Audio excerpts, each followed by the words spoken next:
সবাইকে স্বাগতম অভিনন্দন আজকের এই নতুন ভিডিওতে। আশা করি আপনারা ভালো আছেন। আজকের এই ভিডিওতে আমি আপনাদেরকে একটা অভিজ্ঞতা শেয়ার করব। যারা দেশি মুরগি খামার পরিকল্পনা করেছেন, ছোট্ট পরিসরে হোক বা আধা বাণিজ্যিক বা বাণিজ্যিক আকারে আপনারা দেশি মুরগি পালন করবেন, তাদের জন্য আজকের এই ভিডিওটা খুবই কার্যকর হবে। আপনি কেন দেশি মুরগি পালন করবেন, এই প্রশ্নটার উত্তর আপনারাই ভালোভাবে জানেন। কারণ দেশি মুরগিকে নতুন করে বলার কিছুই নেই, শুধুমাত্র আপনাদেরকে একটা তিক্ত অভিজ্ঞতার একটা অনুভূতি প্রকাশ করব, যেটা আপনাদের সিদ্ধান্ত গ্রহণের ক্ষেত্রে সঠিক একটা দিক নির্দেশনা হিসেবে কাজ করবে এবং গাইডলাইন হিসেবেও আপনারা বিষয়টা নিতে পারবেন। তো শুরুতেই আপনাদেরকে বলবো, আমার এই আলাপন কৃষি খামার অর্থাৎ দেশি মুরগির খামার, এটা আমি তৈরি করা প্রায় 2 বছর হয়েছে। অর্থাৎ 2023 সালের দিকে আমার এই খামারটার সূচনা হয় এবং মোটামুটি খুব ভালোই চলছিল। হঠাৎ করে 2024 সালের অক্টোবর মাসে আমার একটা পারিবারিক এবং ব্যক্তিগত এবং অফিসিয়াল একটু ঝামেলার কারণে আমি বিগত 1 মাস আমি ছিলাম না। অর্থাৎ ফিজিক্যালি ভাবে, মানে সশরীরে ভাবে আমি মুরগিগুলোকে দেখাশোনা করতাম। যেহেতু আমি নিজেই মুরগিগুলোকে দেখাশোনা করতাম এবং তাদের চাওয়া পাওয়াগুলো সবকিছু আমার জানাশোনা ছিল, তো 2024 সালের অক্টোবর মাস পুরা 1 মাস, আর নভেম্বর মাসের হয়তো বা প্রথম সপ্তাহ, অর্থাৎ প্রায় 45 থেকে 50 দিন আমি ফিজিক্যালি ভাবে ছিলাম না খামারে। তো যেটা হয়েছে, যেহেতু 45-50 দিন আমি ছিলাম না, সো এই খামারের সার্বিক দায় দায়িত্ব যাকে দিয়েছিলাম সে কতটুকু করতে পেরেছে সেটা আমি ভালোভাবে জানি। এবং খারাপ লাগার জায়গাটা এখানে, এই জন্য এই অভিজ্ঞতাটা শেয়ার করছি আপনাদেরকে, কাজে দিবে বলে। প্রথমত যেটা বলবো সেটি হচ্ছে যে, এটা যদি দেশি মুরগি না হয়ে অন্য কোনো মুরগি হতো, তাহলে হয়তো বা আজকে এই ভিডিওতে যে মুরগিগুলো দেখছেন সেগুলো হয়তো বা দেখতে পেতেন না। কারণটা হলো একটাই,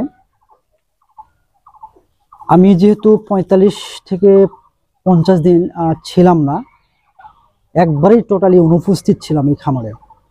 তো আমার প্রায় 100টার মতো পেরেন্টস ছিল, যেখানে প্রত্যেক দিন আমি 30-35টা, কখনো 40টা করে ডিম পেতাম প্রত্যেক দিন। তো মোটামুটি প্রেন্স হিসাবে আমি খুব সাকসেসফুলি ভাবে প্রেন্সটা তৈরি করতে সক্ষম হই এবং আমার মুরগি খুব ভালো ছিল। আমার মুরগিগুলোকে প্রাকৃতিকভাবে পালন করতাম। তো সবকিছু মিলেই একটা বিষয় হতাশাগ্রস্ত হয়েছিলাম, যেহেতু 45-50 দিন ছিলাম না, মুরগির যে সংখ্যাটা ছিল সেটা প্রায় নেমে আসে 50 থেকে 55টা। আমার বাচ্চা প্রোডাকশন ছিল প্রায় 70-80টার মতো ছোট বাচ্চা, যেগুলোর বয়স ছিল 1 সপ্তাহ, কোনোটা 2 সপ্তাহ, কোনোটা 3 সপ্তাহ। সেগুলো এসে দেখি, মানে 45-50তম দিনের পরে এসে দেখি আমার প্রায় 40-45টার মতো আমার প্যারেন্টস নেই। জানা গেল সেগুলো নাকি মারা গেছে, হারিয়ে গেছে। এবং বাচ্চা যে 70-80টা ছিল সেগুলো সবগুলো মারা যায়। হাতে ছিল 3টা থেকে 4টা। তো তাহলে বুঝতে পারছেন যে নিজে না থাকার ফলে খামারটার কি অবস্থা। যেখানে 70-80টার মতো ছানা ছিল বিভিন্ন বয়সের, সেটা আমি যেমন হারিয়েছি প্রায় 40-45টার মতন আমার প্যারেন্টস, যেগুলো রানিং ডিম পারতো, সেগুলোকে হারাই ফেলছি। তো সবকিছু মিলিয়েই মনের মধ্যে একটা হতাশাগ্রস্ত হয়েছিলাম, একটা হতাশ হয়ে পড়েছিলাম যে আসলে এই খামারটাকে টিকিয়ে রাখতে পারবো কিনা বা কন্টিনিউ এটাকে ধরে রাখতে পারবো কিনা। এটা ছিল সবচেয়ে বড় চ্যালেঞ্জ। মুরগিগুলোকে সুস্থ রাখা, ডিমের প্রোডাকশন নিয়ে আসা, এটা আমার কাছে চ্যালেঞ্জ ছিল না। চ্যালেঞ্জ ছিল হলো মুরগিটাকে ধরে রাখা এবং এটাকে কন্টিনিউ চালিয়ে যাওয়া। তো পরবর্তী সময়ে প্রায় 2 মাসের পরে আস্তে আস্তে আমি এখানে অল্প সময় দিতাম, আর বেশি সময় দিতে পারতাম না। একটা কাজের ছেলে ছিল, তাকে দিয়েই খামারটাকে যতটুকু পারছি তাকে দায়িত্ব দিতাম। পাশাপাশি হলো যে দায়িত্ব ছিল তাকে বের করে দিতাম, নতুন একটা ছেলে নিয়ে এসে তাকে যতটুকু রাখা যায়, কাজ শেখানো যায়, সেই কাজটাই তাকে শিখেই খামারটা পরিচালনা করতে শুরু করি।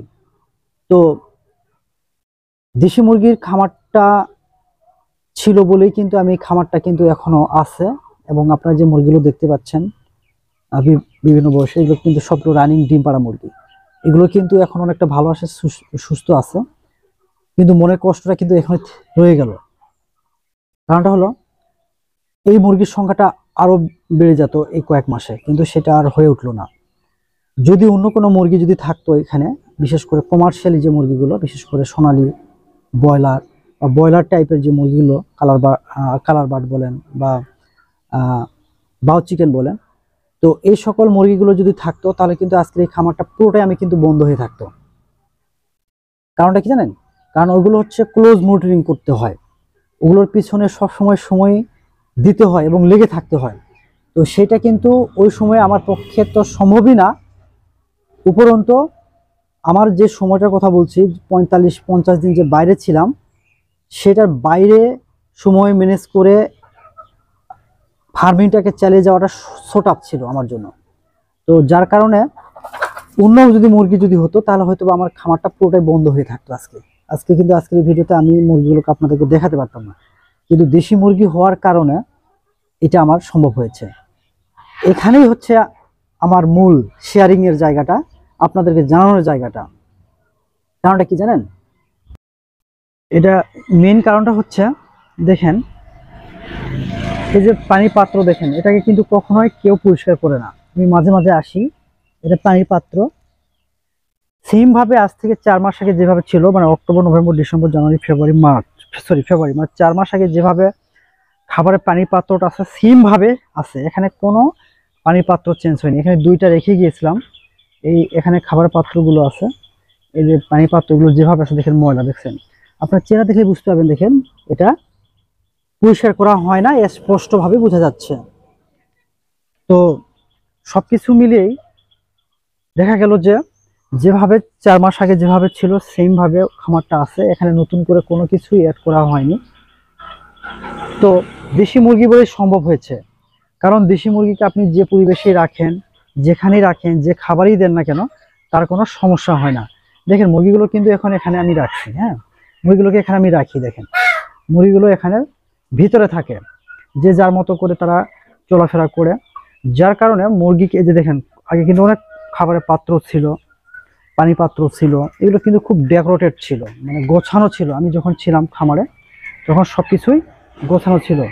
এখানে দেখেন খাবার পাত্র নাই, তার পানি পাত্রগুলো এলোমেলো।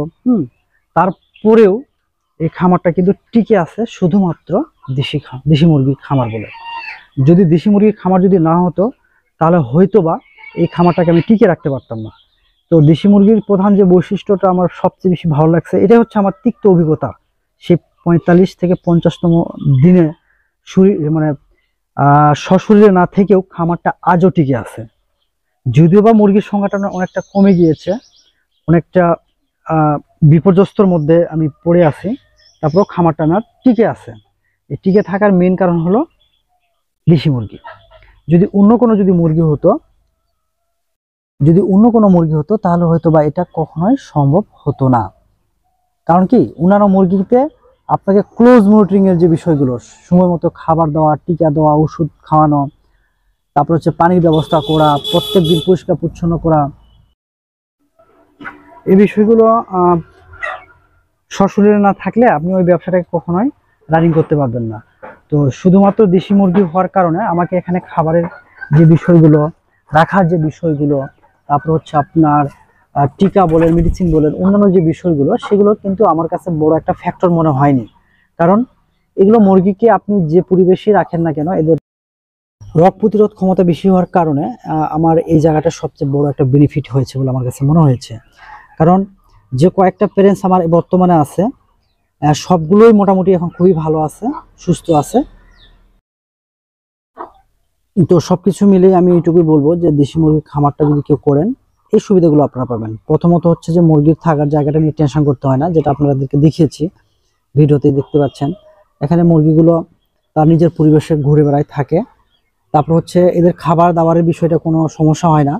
দেখেন এতগুলো মুরগি, পানি পাত্র কোনো পরিষ্কার করা নেই, খাবার কোথায় দিচ্ছে না দিচ্ছে তার কোনো ঠিক ঠিকানা নেই। আমার খাবারের যে প্লেটগুলো আছে আজ থেকে 4 মাস আগে যেভাবে ছিল সেভাবে আছে। তো সবকিছু মিলিয়ে আপনারা একটা জিনিস খেয়াল করেন যে দেশি মুরগি বলেই এটা সম্ভব হয়েছে। অন্য মুরগি হলে হয়তো বা এতদিন টিকানোটা তো দূরের কথা, এই খামারটাকে গুছিয়ে আমাকে কিন্তু চলে যেতে হতো, হয়তোবা টোটাল খামারটাকে বন্ধ করে হয়তোবা আমাকে গুটিয়ে অন্য কোনো চিন্তা ভাবনা করার সুযোগ খুঁজতে হতো, বা কি কি করতে হবে বা কি করা দরকার সেটা কিন্তু আমার খুঁজতে হতো সেই সময়। কিন্তু দেশি মুরগি বলে এটা আমার সম্ভব হয়েছে এবং খুব ভালোভাবে এটা সম্ভব হয়েছে। তো আপনাদের আশীর্বাদ ভালোবাসায় আজকের এই খামারটাকে নতুন করে দাঁড় করানোর চেষ্টা করছি।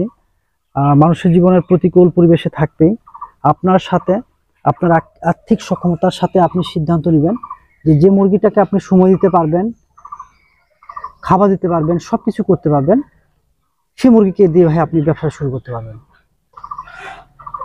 সে সকল মুরগি দিয়ে আপনারা আপনাদের ব্যবসাটা শুরু করবেন, সেটা হোক দেশি মুরগি হোক, ফার্মি হোক, সোনালী, ব্রয়লার, কালার বার্ড, যে কোনো ধরনের মুরগি। কারণটা কি জানেন, আপনি আপনাকে কিন্তু অ্যানালাইসিস করতে হবে যে আপনি কতটুকু সময় দিতে পারবেন, সেটার উপর ডিপেন্ড করবেন। তো সবকিছু মিলেই আমি আপনাদেরকে খুব সংক্ষেপে বলবো যে দেশি মুরগি হচ্ছে এমন একটা জাত মুরগি যে আপনি যে কোনো পরিবেশে যে কোনো ধরনের খাবার দিয়ে রেখে খুব ভালোভাবে পালন করতে পারবেন যদি একটু সময় দেন।